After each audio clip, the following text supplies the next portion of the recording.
پیارے دوستوں، میں آپ کا میزبان علی عادل خان آپ کی خدمت میں روح کی غذا پروگرام لے کر حاضر ہوں۔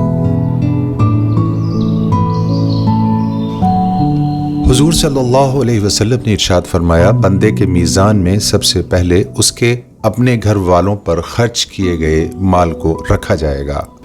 حدیث کی کتاب المجمع الاوسط، حدیث نمبر 6135 سے ماخوذ۔ حضرت علی کرم اللہ وجہ فرماتے ہیں کہ انسان کتنا بھی امیر کیوں نہ ہو جائے، تکلیف بیچ نہیں سکتا اور سکون خرید نہیں سکتا۔ یا رب کریم، تو سبھی کی صبح کو اپنی رحمتوں، برکتوں، نعمتوں سے روشن فرما دے۔ اب دوستو، اس حدیث کے چھوٹے سے مضمون کے پس منظر میں ہمیں دو باتیں سمجھنی ہیں، اور یہ حدیث بہت سے لوگوں کو یاد ہے۔ امیر اور غریب لوگ بھی اس بات کو رکھتے ہیں، رکھنی چاہیے، ظاہر حدیث کا مفہوم ہے، لیکن اس کے مقصد کو نہیں سمجھتے ہیں، اور پھر یہ کہتے ہیں کہ اولاد پر خرچ کرنا صاحب بڑی نعمت ہے اور بڑا صدقہ ہے اور بڑی خیر ہے۔ اب دوسری جگہ اللہ کے رسول صلی اللہ علیہ وسلم نے فرمایا، جس کا مفہوم یہ ہے کہ وہ شخص جس کا پڑوسی اس سے کسی جائز وجہ سے ناراض ہو تو یہ جنت میں نہ جا سکے گا۔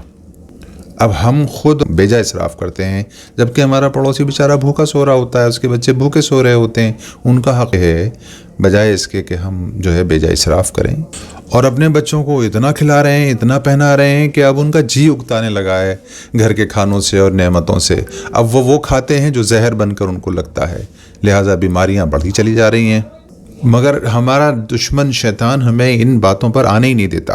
ہماری اپنی یا انسانیت کی یا اولاد کی جس کی بھی بنیادی ضرورتوں پر جائز خرچ کرنا وہ مناسب ہے اور کرنا چاہیے، لیکن اس کے زیادہ خرچ کرنا یہ بیجا اسراف ہے، اور بیجا اسراف پر پکڑ ہے۔ دراصل اللہ تبارک و تعالیٰ نے مال اور اولاد کو خواہشات پوری کرنے کے لیے نہیں دیا ہے، بلکہ اس کے ذریعے سے اپنی آخرت کو بنانا مقصد ہے۔ اب اس حدیث کے پس منظر میں حضرت ابو بکر صدیق رضی اللہ تعالیٰ عنہ کا ذرا وہ واقعہ ہم دیکھ لیں۔ واقعہ طویل ہے، لیکن مختصر یہ کہ حضرت ابو بکر صدیق رضی اللہ تعالیٰ عنہ کی اہلیہ نے ایک مرتبہ جب وہ خلیفہ بنا دیے گئے تو اس بات کی خواہش ظاہر کی کہ میرا دل چاہتا ہے کہ میں کھانے کے بعد کچھ میٹھا کھاؤں، تو حضرت ابو بکر صدیق نے یہ کہہ کر ان سے انکار کر دیا کہ میرے پاس اتنا پیسہ نہیں ہے کہ میں تمہارے لیے کھانے کی ضرورت پوری کرنے کے بعد میٹھے پر خرچ کروں۔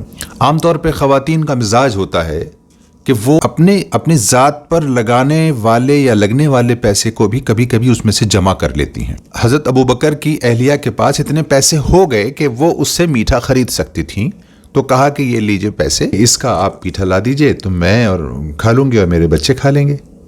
تو حضرت ابو بکر صدیق رضی اللہ تعالیٰ عنہ فرمایا، جس کا مفہوم ہے کہ اچھا، تو یہ پتہ چلا کہ تم کو جو میں تمہاری جیب خرچ دیتا ہوں اس میں سے اگر اتنے درہم بچا لیے جائیں تو پھر تمہارا کام چل سکتا ہے۔ چنانچہ وہ پیسے بھی مال غنیمت میں ڈال دیے گئے تاکہ اس سے امت کا بھلا ہو سکے، ان کی جنتا کا، ان کی عوام کا بھلا ہو سکے۔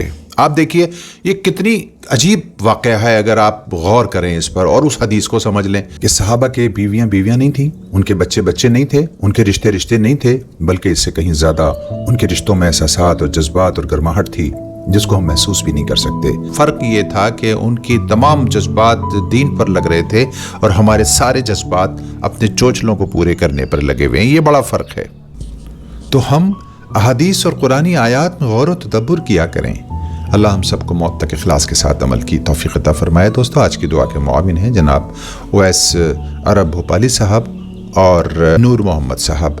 آپ کا میزبان علی عادل اجازت چاہتا ہے، کل نئے عنوان کے ساتھ آپ کی خدمت میں پھر حاضر ہوگا۔ تب تک آپ اپنے ایمان اعمال کا، اپنے صحت تندرستی، والدین اور سراؤنڈنگ کا، ماتحتوں کا بے حد خیال رکھیے۔ وما توفیقی الا باللہ، اللہ نگہبان۔